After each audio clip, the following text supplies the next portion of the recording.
Why is it that you seem unwilling to extend any credit to Trump for this deal? Couldn't he just have said, hold off until I'm in office?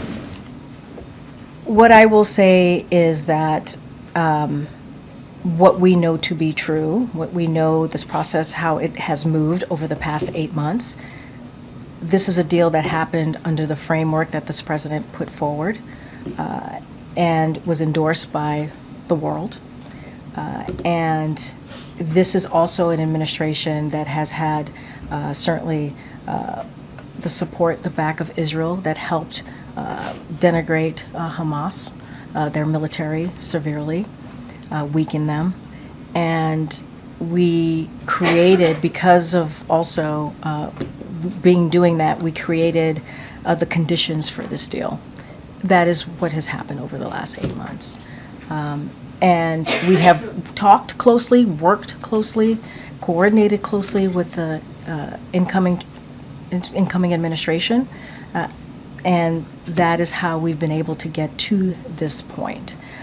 And the reason we were able to do that, having that conversation with the transition team, is because this president believed in the importance of having a peaceful transfer of power, right? Of having a transition that worked for the American people and had the American people at the forefront in trying to make sure that we got this done. I guess we've heard variations of that answer through the briefing, but I guess more plainly, I'm wondering, if you'll just say your view, which seems to be that Trump gets no credit. I've shared my view. I don't have anything else to share. I've shared how we got to this point. The president shared that moments ago. He laid out in very succinct way on how we got to this point. I've talked about Brett McGurk, who's on the ground talking to negotiators, has been there working at the direction of this president, the leadership, obviously, of the National Security Advisor. This has been something that has been in the works for months, way before November. That is just how this has worked.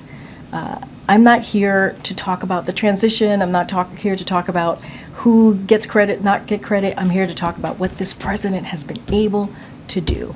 And here's what is also incredibly important here. We're going to get hostages who are going to go home to their family. After 15 months of, I don't even want to think the horror that they have gone through. I can't even imagine it. And I think that matters. I mean, we're going back and forth about credit, but people are going to go home to their families. And that is so important.